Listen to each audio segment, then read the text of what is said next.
Hey there, Michelle. How you doing? Hi, Glenn. How are you? It's nice to see you. I'm just fine. I'm fine. This is Glenn Loury. It's the Glenn Show at bloggingheads.tv. I am a professor of economics and of international and public affairs at Brown University. The Watson Institute for International and Public Affairs sponsors the Glenn Show. I'm with Michele Kerr, who is a public school teacher at the John F. Kennedy High School in Fremont, California.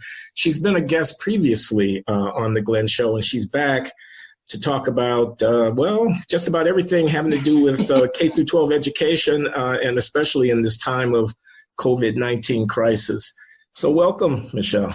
Well, thank you. Yeah, originally I remember I wrote you because you had Ian Rowe on, and I was like, oh, he said some stuff about charters I want to talk about. And we were originally scheduled for March 30th, which is, we could have still talked about it. Now it feels like the pandemic has kind of taken everything out of the way. Anyway, yeah, I'm Michele Kerr. Fremont, for those of you who don't know, is in the Bay Area. It's on what we call East Bay. I am right now in Redwood City, which is mid-peninsula on the west. Well, I only call it West Bay because the Fremont people don't know what I mean when I say Redwood City. But so I live here, and yes, I am teaching in the era of pandemic. So I teach math.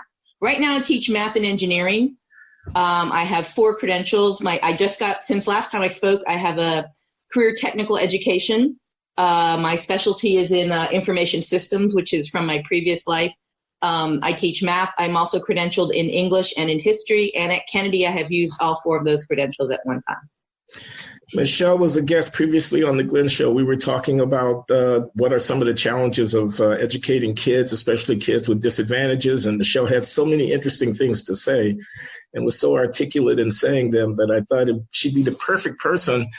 And moreover, she felt entitled to write me and complain about the great Ian Rowe, who is an entrepreneur in the charter school movement in New York City, and whom I gave ample sway here at the Glenn Show to put forward his point of view. And one day, Michele, we will indeed come back and allow you to rebut. Just one correction, which I didn't complain about him. I just said I thought you did a good job of interviewing him, but you missed some points, and I wanted to come in and say those points. Yes, I thought he did. He was very. I thought he represented well. It wasn't a complaint about him, just so I don't want Ian Rowe out there thinking I think bad things about him. So. Okay, good. I'm glad you corrected me on that. He is a good guy, I think. He's doing the best he can, and there are differences of opinion, and they deserve to be aired. So we will circle back to that topic, but I'm really interested in hearing from you, Michele, about how your life is and the life for your students at the John F. Kennedy High School in Fremont. In this time where schools are closed and you're trying to teach kids who are sitting at home. I don't know what their conditions are. I'm not sure how effective they educate. Are they falling behind? Are some kids, the digital divide and all of that? How do you keep your spirits up? A lot of questions of that sort. So what's going on? Yeah, thanks for asking. And first off, I always like to preface my comments with, there's a million different profiles of schools out there. Did I just freeze up? I just froze. Yeah, your video froze. I still got your audio. Okay, if you got my audio, let's see if my video comes back in a minute. They always freeze at a horrible spot, don't they? Hang on, let me change cameras if I... Well, that's probably not the portrait that you would want. That one works. No, it's not, but there we go. That one works. We'll see if the other one comes back, but I have 2 or 3 cameras. Okay. Where was I? Oh. So at Kennedy, so my school is a Title I school. We're about 45% free and reduced lunch. Title I means we're a high poverty school, anything over 35%.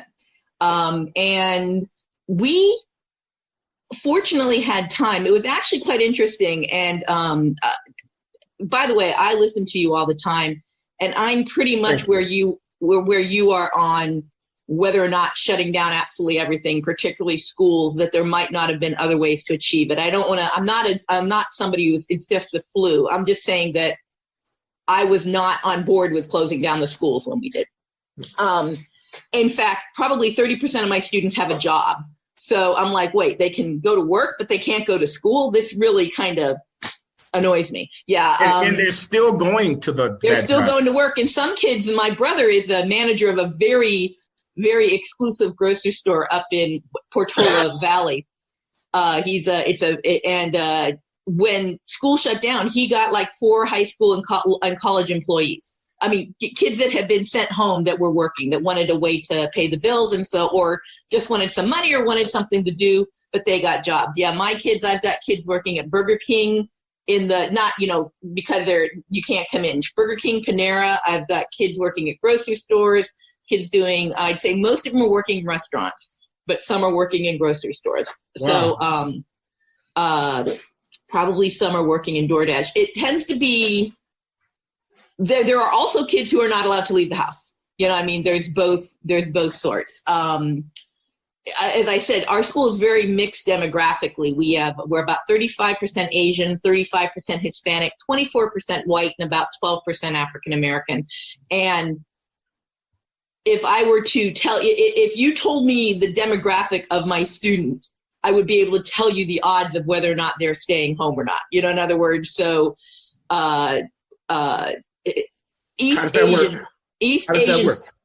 East Asian students are the most likely to be, you cannot leave the house. You cannot leave the house. I'm not saying it's only, I'm just saying mostly. South Asian tends to be, they'd rather you stay home, but mom, it's a really good reason. Okay, but be careful. And most of the kids who are working are Hispanic and white. I don't have enough, and the 2 or 3 African-American kids I have are also working, but I don't have a huge number of African-American kids. At 10%, you can sometimes go a whole semester only having 1 or 2. Do you know whether any of these kids have gotten sick? No. Oh, no. I don't know anybody who has it. Look, I live in one of the bluest areas of the world. I mean, you know, we are just progressive to the hilt. Yeah. There is not, and I'm not saying that everybody agrees with me, but I would say that there's a substantial amount of people that thought it was overkill to begin with. You know, the parking lots are full. One of the cool things is there's no traffic, like during rush hour traffic, but the rest of the time the roads are normally full. So this is not an area with, like you were saying, you're stir crazy. I'm not. I'm going out about, you know, doing things. I go every day to a coffee shop. I go shopping, or I'm working in my garden. Thank God they're not closing my garden here. And kids are doing the same thing. Most of the kids I talk to would like to come back to school.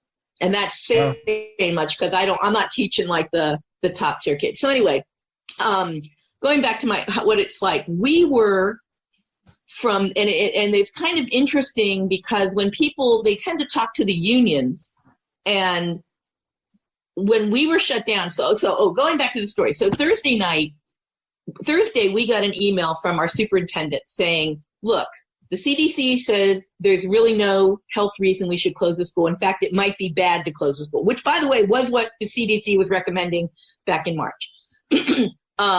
So we're not closing. Bad because of herd immunity? I don't know why. I don't know. I don't know what the CDC's reason. I only know that they were saying there's no advantage to closing, and that was their original thing. It clearly said so on their website. Thursday, this was March 12th, that we got that email. Thursday night, we got an email from our principal saying things are changing on the ground fast. It'd be really great if you could come in tomorrow at 7:30. Our school starts at 8. We normally don't. You know, we show up before the bell, that's fine. It's rare for him to do that. And the next morning he said, likely going to close. And it took all day, but at the end of the day, like at 4:00, we heard, yes, what was going to happen the next week was Monday was going to be a work day for the teachers. And then Tuesday, the kids would come in and pick up what, you know, we give them laptops, everything else. Was that a decision by Gavin Newsom, the governor of California? Was that a Newsom didn't close it down until Monday. However, it was very clear to me that this was coordinated. I say that not in some sort of conspiratorial sense. It's just, it was clear to get an email. And by the way, there's a guy who is a blogger up in Sacramento. I happened to read his blog, and it happened in almost identical ways. Sometime between March 12th and March 13th, the word went out to schools that they were to close. This was not a district decision. My understanding was at the county level. The counties technically left it up to the districts. Oddly enough, no district said, hey, we're going to stay open. But it was within one day. So we had Friday. So like on that Friday, I told all my kids it looked like we were going to close. In my trig classes, I was able to say, I'm going to introduce this new topic, which I was about to do, and introduce it in a way knowing that that it might not be coming back. My engineering kids, I said, take supplies home that you need. Let's don't have me keep them on. Plus, I'll take stuff home. So I had, and all of us had that day to plan. And then on Monday, we came in as expected. But Monday afternoon, Gavin Newsom said, no, all schools are shut down. Nobody can come to school. And that was it. So that was the day. So our tentative Monday, Tuesday plan got screwed up. However, and I got, oddly enough, sick that week. I don't know why. I'm almost never sick. I still sent out my I had a packet, and I sent the kids the packet and said, take a look at this. I'm not feeling well this week. Email me with questions. And I hadn't really kind of gotten it together. However, by I think Wednesday, a colleague of mine had sent out an email to the math department talking through what he had seen. And it instantly began an email conversation. And it was very clear to me, and keep in mind, I've been sick, which I almost never am, so I hadn't been on it. This is the first week. This is the first week after shutting down. This is March, let me see, 13th. I got sick.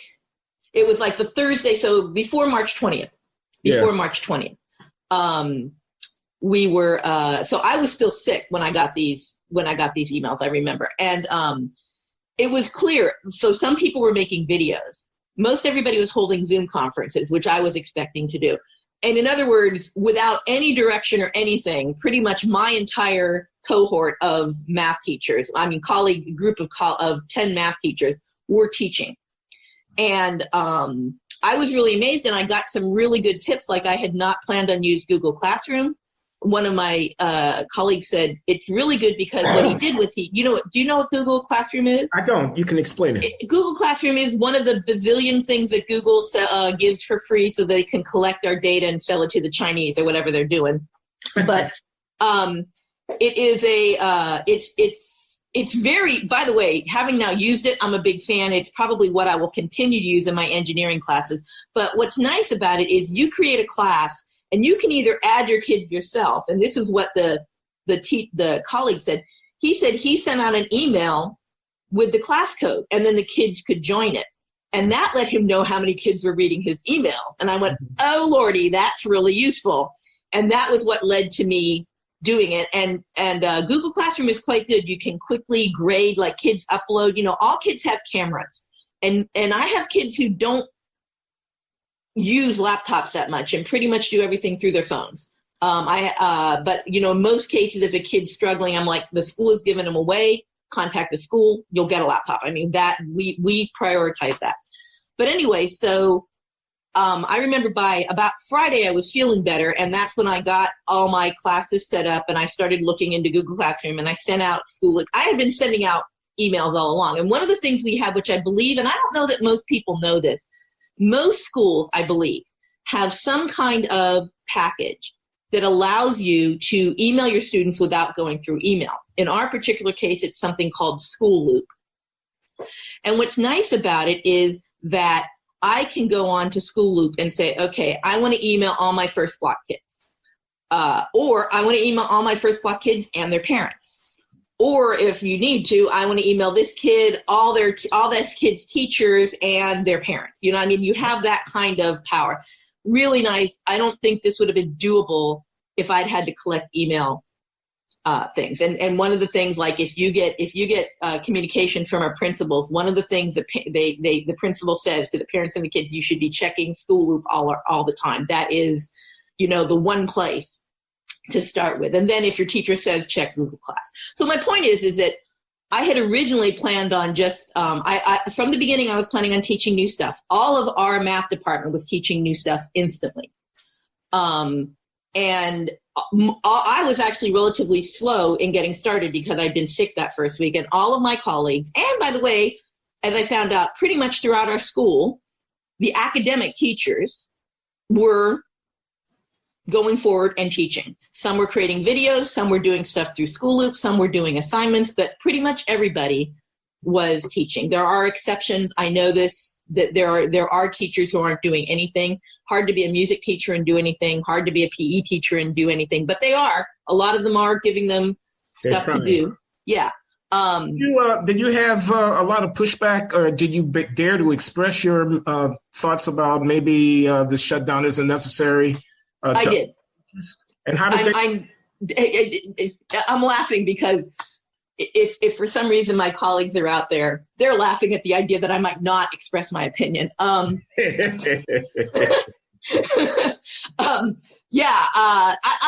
fairness, I'm not a super mouthy teacher. When I went into teaching, I understood that I was going into a whole different type of bureaucracy. So I didn't go into teaching to change the world. You know what I mean? So it has to be something I feel pretty strongly about. And I remember, and I said, I know it's not up to you, to Eddie, my principal. It was in the meeting. I said, but we've got kids who are working. Explain to me why it's okay for our kids to work, but we're going to say it's dangerous for them to go to school. It doesn't make sense. And he goes, it's not in my hands. And I throughout have felt, and then we've got something I want to say this, I should always preface this, any teacher talking in public, I think my district is doing what they think is best for all kids. I don't think they're doing this sloppily. They've been very on it. We're getting email from curriculum people. You know what I mean? This is not, my disagreement is not, well, you didn't think this through. My disagreement is more with the nation on how we're reacting to this. You know what I mean? I don't think my district is doing anything wrong. I just want to make sure that they don't think I'm criticizing them. I just disagree. So yes, I did push back, but then I left it alone because it was clear that it wasn't up to not only my principal, but my supervisor. It was very clear in the sequence of events I told you that this was coming from someplace else. You know what I mean? That it was definitely coming from outside of that. So okay, anyway, I'm sorry. Go ahead. I was just going to talk about, we are required to go credit, no credit. And that I do not believe. And again, there was a long discussion about it. There were representatives from each organization, but they decided to make it credit, no credit. I believe this is undue weight to, so let me say this another way. I believe that students have been incredibly hurt by closing the schools, and therefore maximum flexibility should be given to the students. And to say either grades or credit, no credit is simply wrong. The students should have the choice, on what they want to do. There are students for whom credit, no credit would improve their GPA. There are students for whom, credit, no credit would drop their GPA. There's students who are working hard and getting good grades, and I believe they should get the grades associated with it. Again, pretty much every district in the area is going credit, no credit. And I think that is one more way that students are paying the price. I think a lot of teachers are also very concerned that it's just started, that it's going to hit productivity, motivation. Why bother? Sure. Fortunately, I teach math, because in math, if you've got any kid who's not worried about their grade, it's like, yeah, but you got to be worried about next year. Whatever math you're taking next year, because math is sequential, students need to know what's coming next. So that does help. So anyway, so we're doing that. What's the graduation rate at John F. Kennedy High School? I don't know exactly, but it's not super high, but it's high. I will tell you, I know that roughly half of our students are A through G compliant, which means that they are eligible to go to a UC school. And that is relatively low by the standards of, say, Palo Alto. And this is our school, Mission San Jose. Mission San Jose is another school in our district, which is routinely ranked among the top probably 20 high schools in the country. They're in the same district, and they probably have 99% A through G. Our graduation rate, let's say, is 80 to 90%. I don't know. It's good. It's just, it's not, Okay. So now when you say that you think the kids have been tremendously hurt by the shutdown, say more about that. How so? Oh, I think they're hurt in multiple ways. First off, simply, they didn't sign up for being educated from home. I mean, there's kids who have serious motivation problems. And one of the things that gets any compliance from them at all is that they get their butt out of bed, come to school, and get told what to do. And you may say, well, that student should have their own motivation. Okay, that, $5 gets me latte at Starbucks. I mean, so what? This is it. So there's that group of kids. There's kids that we're losing. Everybody talks about the technology divide. Forgive me, that's crap. Not complete crap, but a lot crap. In other words, it's because not that every they kid don't. has a phone. No, yeah, not just every kid has a phone, but that every student, the schools are handing out laptops, everything like that. I won't say complete crap. I'm not saying that all kids are equal. What I'm saying is that the larger problem, and I think most teachers, not all teachers would agree, is motivation from the kids who tend to be low income, who tend to be, just got here from, El Salvador or Honduras, and they can work.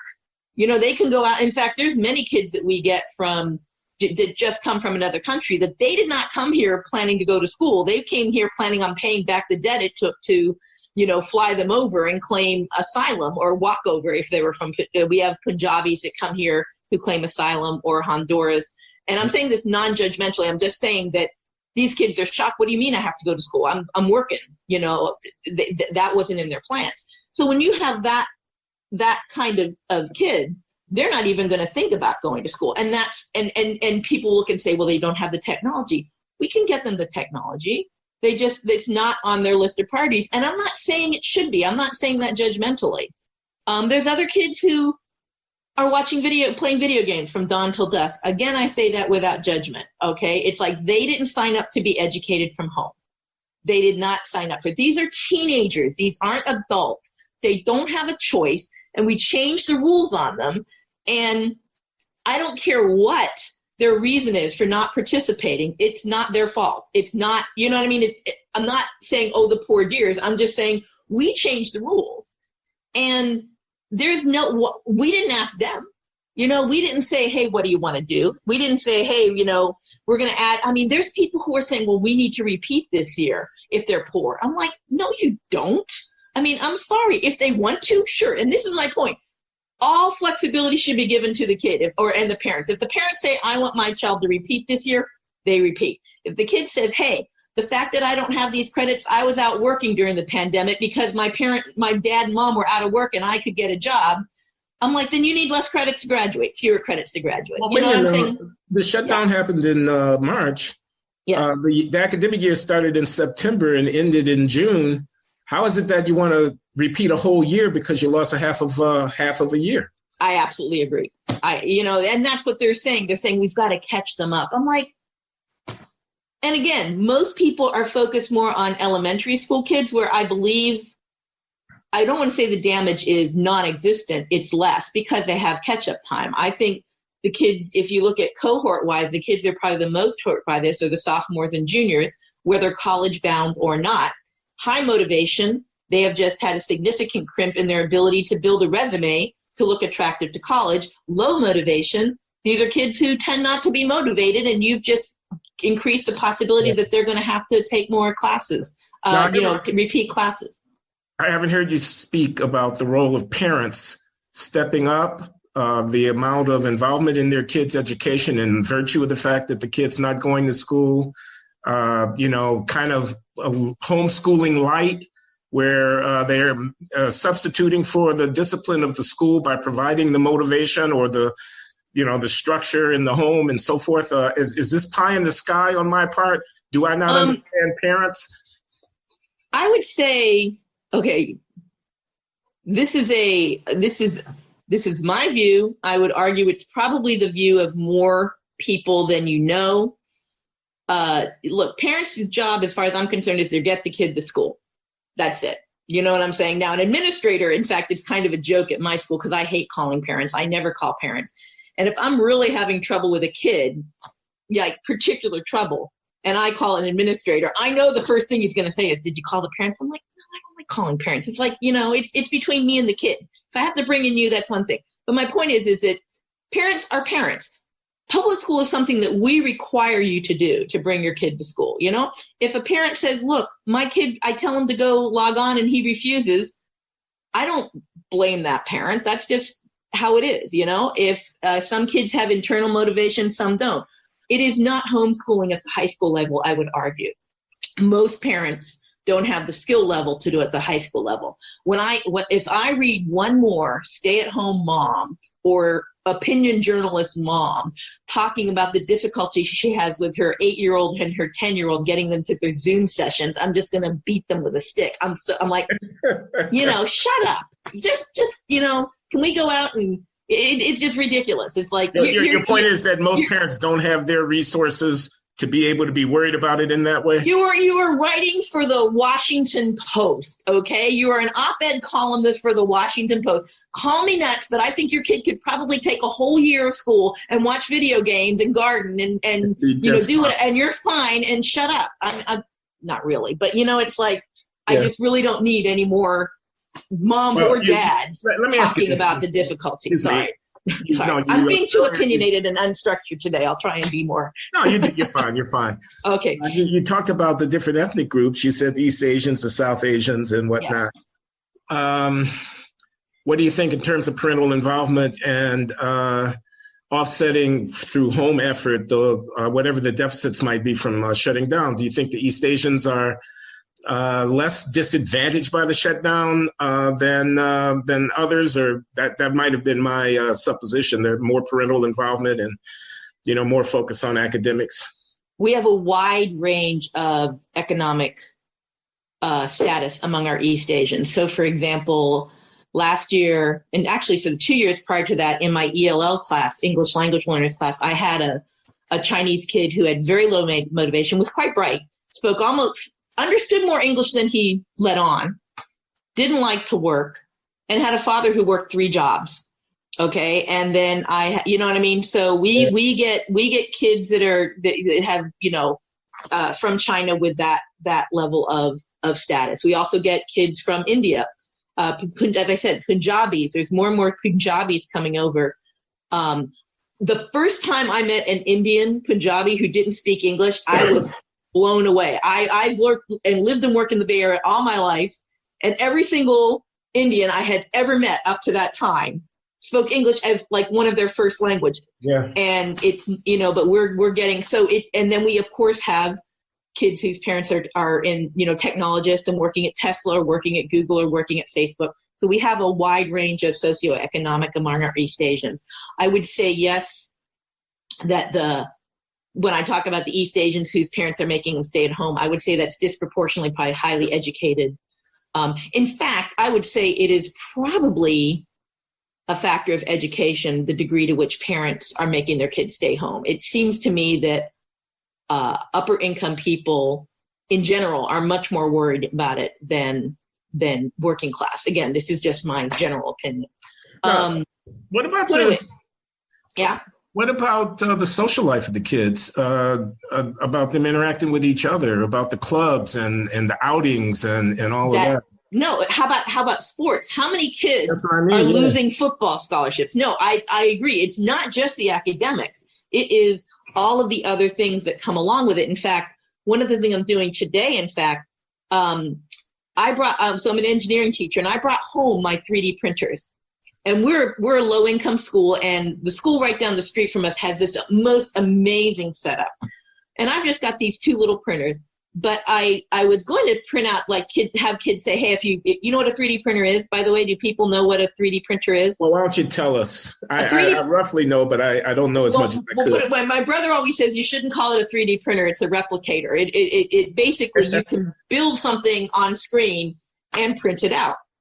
And, in my engineering class, one of the first things I did was I said, I wonder if there's any 3D printing stuff in the coronavirus era, because I remembered heard about printing out of valves, and I found out that 3D printer, like a Prusa, which is a major manufacturer in Czechoslovakia, they were printing out face shields. And so I put it out for my kids to read and comment, and just say, hey, do you think this is something we could do?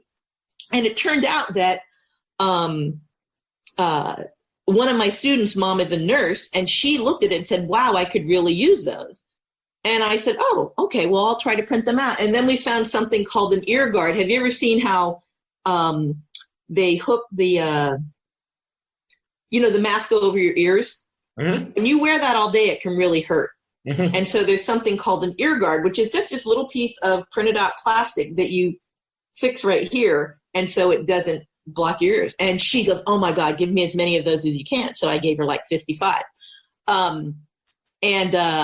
I suddenly realized that this is something that my Makers Club, which is an after school club, I was doing it. Like, I'll wander around now. Like, I've got my 3D printed face mask and people say, oh, that's cool. I'm like, hey, I'll make you one, just give me your number or something. And I do it for free. And I suddenly realized this is a great thing, going back to that I can get my maker club involved in finding people who need material, going to grocery stores or contacting grocery stores that they can't get out of the house. And it will give them something to put on their resume. I mean, never mind that we're also helping the community and, let me be pious. We're helping the community. But on top of that, they are coming up with something that they can do to say, look, here's something I did that is something that will look good on a college resume. And I think that's very important because kids are losing all of this. Like we had a competition group. We were going to go to the divisional and hopefully to the state finals, and it was all canceled. Students are losing all of these things. And I do not believe there was enough thought given to closing down the schools. And oddly enough, the one guy who did protest it, Bill de Blasio, is uniformly castigated for it. Yet there's a fair amount of research by this point that's suggesting that closing the schools is orthogonal, as it were, to the spread. It doesn't seem to be making it worse. It doesn't seem to be making it better. And I really hope we get back to opening it, because it's not just the academics. It's the whole, I mean, there are kids probably in large urban cities who are going to have a jail record or get in trouble with the police because they weren't in school. That's almost certain to happen. That there's some kids that little, change caused them to go the wrong path. There's going to be kids who are going to feel less connected from social life because they were stuck at home for a year. All of these things are going to happen. And there wasn't enough thought, I don't think. And again, I'm not talking at my district level. I'm talking nationwide. There was a big push to close the schools. And for a disease that was not hitting young children. And of course, this would be an entirely different thing if it had been polio, where, yes, this is horrible, but we're saving your life. I assume the argument is going to be something about not the kids getting sick, but the kids carrying the virus back home and people in the household where the kids are coming from getting exposed indirectly. Some of those might be older people, and they're more vulnerable. The trade-off, I thought, would be that on the one hand, the kids could perhaps spread the virus among themselves and help to promote this herd immunity concept without themselves getting much at risk of serious illness. And over the long haul, that would be good for the society as a whole, because there would be a lot of people who had antibodies built up against the disease. But I guess the calculation is that they're going to go home, and that's a risk that people didn't want to take. But there's also, I wonder if you agree with me, I have this sense that there's a kind of herd mentality dynamic that goes on. Since once this gets started, you don't want to be an outlier and, take a stand against, consent. Look at everything that was called on de Blasio, and then DeSantis down in Florida for resisting it. There was this massive pile-on. Instead of saying, hey, there's different approaches and let's do things differently, it was, look, there's these people who aren't doing what we're doing, and we should. And I completely agree with that. I also think that there's a difference between doing nothing and letting it go and not closing the schools. I'm not saying that we shouldn't have, for example, high school sports probably would have ended no matter what. And that would have put a cost on your athletes. I think that dances would be over. But if you're a child living in a house with an older person, then that is a problem, not a problem, but that is a situation that requires addressing rather than close. And I, as I said, I would say this is that schools, a school system and a school in general, and the national education system is tasked with looking after the best interest of kids. I do not believe that at any time in this discussion was anybody saying, well, what's in the best interest of kids? They were looking at the big picture. And I'm not blaming anybody. I just think that was our job. But because the politics evolved, it would have looked very bad. And I'm not talking my district level. I'm talking overall. There was no thought to, hey, is closing down schools a good idea for our kids? Is it really helping? And again, what we're basically doing, and this is where the whole stuff about killing grandma comes in. But there is little doubt to my mind that when, people talked about, originally they talked about flattening the curve, meaning we're going to delay the onset. But now they're talking about like, look, we're saving lives by not doing this, as opposed to delaying it. So when you say, look, but we are in fact purchasing safety for one group of people at the cost of the poor and the young in a fairly big way. And this concerns me. And I don't think there was enough talk about it at the beginning. I definitely don't think even now there's enough talk about what's going on with school with that, even in a case where everybody's getting educated well. And by the way, on the flip side, I don't think schools have given enough credit for the fact that we're educating at all. You know what I mean? The vast majority, there are some who aren't, that Seattle's doing their weird thing. But the fact is that the bulk of schools in this country immediately began starting to educate at home. And some of them, like in the Bay Area, did a fairly good job at it. And I'm talking about a complete change in everything that we do. And we did it. And by God, we are not given enough credit for what we've done. Everybody's looking at the failures when in fact, there are schools that literally all throughout America who on that Monday after they were shut down started doing something and kids knew what they do. There was others who made the choice not to, but most of them didn't. And I think that is when we sit there and complain about schools, I do not think that people give us enough credit for what we did at all. That we did it at all is amazing. You know what I mean? We're not set up to do this. Well, so there's my brag moment for America's schools. So you're a good advocate. I got to ask you this, though. I assume everybody's going to be closed until the end of the semester, that's done. What about fall? What about come September, late August? Are we going to open up? I sure hope so, because one thing people don't understand is we were able to do this because we knew our students, and if you start us in the fall and we don't know our students, that's a problem. That's going to be a big problem, particularly for freshmen coming in. I think we should come back this year, or I think we should have summer school. I think, for example, a good thing to do is say, hey, any kid who wants to do grades, right? They took the course. Let's come up with a way you can come in and take 4 or 5 tests, right, to get a grade for the credit. Yeah. Let's take kids who weren't able to do stuff. Hey, let's have you come in and in a no pressure way, get you some credit. I think we should be starting, and I think schools should be going back to something relatively close to normal. And what's really ironic is I was talking to Michael Pershon, who's another teacher like me. We talking policies, is the teachers won't come back. And I'm looking at them like, did grocery store workers get the option to say, hey, I don't feel safe? Unions, I get unions, fine, but this is ridiculous. We are paid by the state. And, if now, obviously, if you have a risk factor, then we should go on disability. Hey, I can no longer do my job because of this disease. I'll go on disability. But teachers should be getting back to work whenever it's deemed safe. And as far as I'm concerned, it's safe now. Have the leaders of the California Teachers Association been at all involved in public argument about what to do with the schools in the midst of the pandemic? See, my thing with unions is this.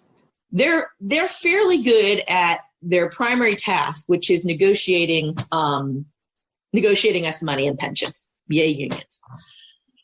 The problem is as a result of bad PR, they started saying, well, we're not just representative of the teachers, we're also representative of the kids, and then they take one particular view and they say, we're looking out for the kids. And I'm like, whether it's teaching or anything else. And I'm like, unions, you don't tell me how to be a teacher.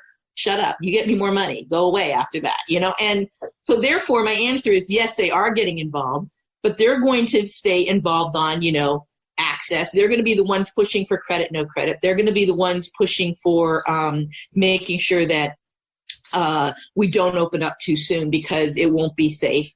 They're going to be doing all of that. And I don't think that is necessarily a union function, or at least we should be able to vote on it. And of course, maybe I'd lose that vote. Now, in New York, they actively opposed keeping the schools open. In fact, that was de Blasio's main problem, was the teachers unions. In California, I don't get the sense that they were pushing for it that hard.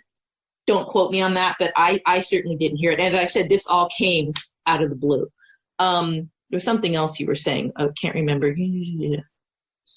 So when we go back, I have a feeling that they're going to say teachers shouldn't have to go back. And I hope that we are given that choice. I really do. I mean, I'm perfectly willing to be the equivalent of a scab in that case, although it wouldn't be for striking. But yeah, I think that teachers need to go back to work. And I think the idea that we should care a great deal about their safety more than we care about far less well-paid grocery clerks and, hardware store workers, that the idea that people who are being paid to by the state very well, reasonably well, with good vacations and good benefits and pensions, which, by the way, while everybody is going broke, the state is paying into our pension plan. I think the onus is on us to get our butts back to work and do that as soon as possible. And I suspect, not all, maybe not half, but I would think there's a decent chunk of teachers that agree with me on that. Good to hear from you, Michele. Going to have to circle back and do that charter school conversation. Okay. In the meanwhile, I want to thank you for giving some time. You've been very informative to me, and I'm sure to my viewers out there in Blogging Heads land. So Michele Kerr, high school math teacher, John F. Kennedy High School, Fremont, California. Bless you and carry on.